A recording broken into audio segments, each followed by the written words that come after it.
बोले गंगा मैया की जय। बोले सत्य सनातन धर्म की जय। बोले सोमवती अमावस्या की जय। आज सोमवार से युक्त कल को अमावस्या की तिथि है।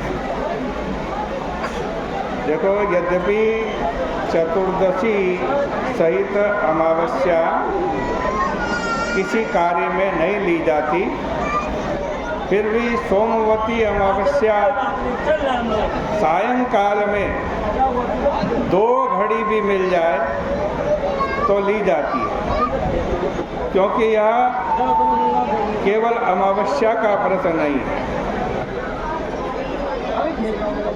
लिखा हुआ है धर्म सिंधु में, अपराह्न पर्यंतम मुहूर्त मात्र योगेपि व्रतम कार्यम।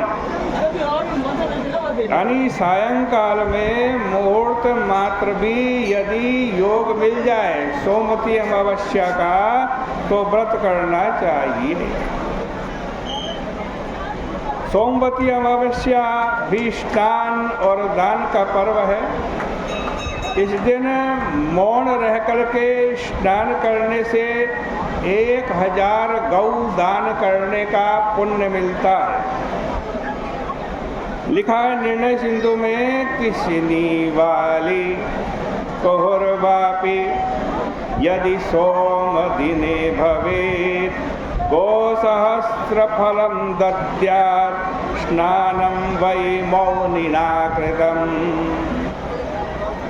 तो देखो, इस दिन अश्वत्थ अर्थात पीपल और विष्णु का पूजन तथा अश्वत्थ सहित विष्णु भगवान की 108 बार प्रदक्षिणा करने का विधान है। प्रदक्षिणा करते समय 108 फल आदि पृथक पृथक रखे जाते हैं।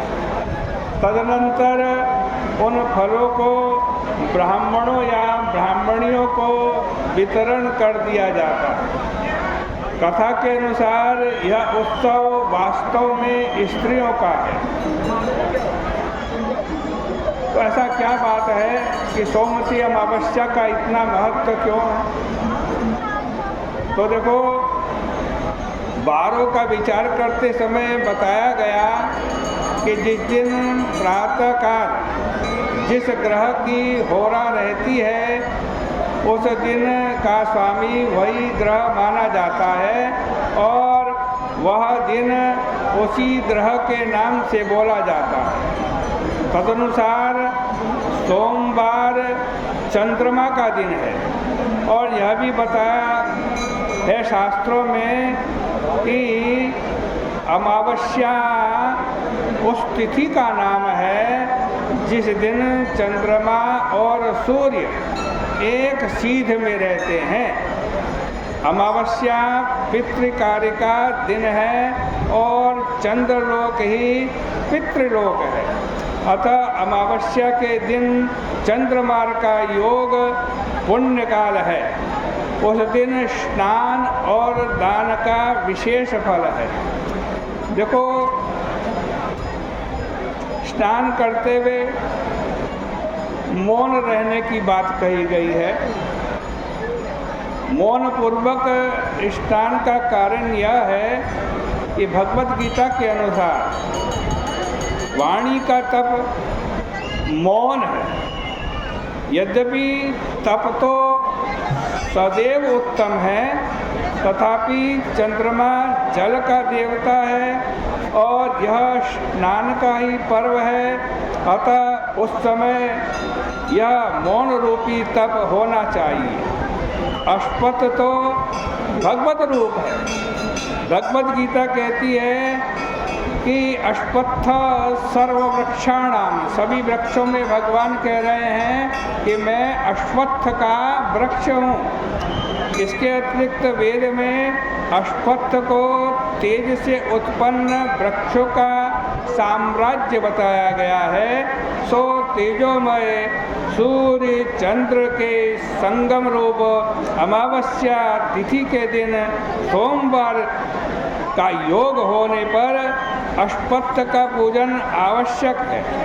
सूर्य और चंद्र ही जीवन के मूल हैं और अष्टपथ तथा विष्णु जगत के पालक हैं। इसी कारण इस व्रत को आयु वर्धक बतलाया गया है और इसी कारण सोमवती अमावस्या की कथा में पुनर्जीवन की चर्चा है।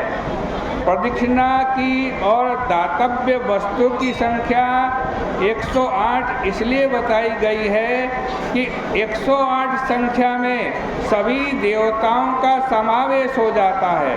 अतएव धर्म शास्त्रों में लिखा है कि अनुक्त संख्या यत्र स्यात् शतमष्टोत्तरम स्मृतम, अर्थात जहाँ पर कोई संख्या न लिखी हो तो 108 स्वयं मान लेना चाहिए, क्योंकि 108 में सभी का समावेश है।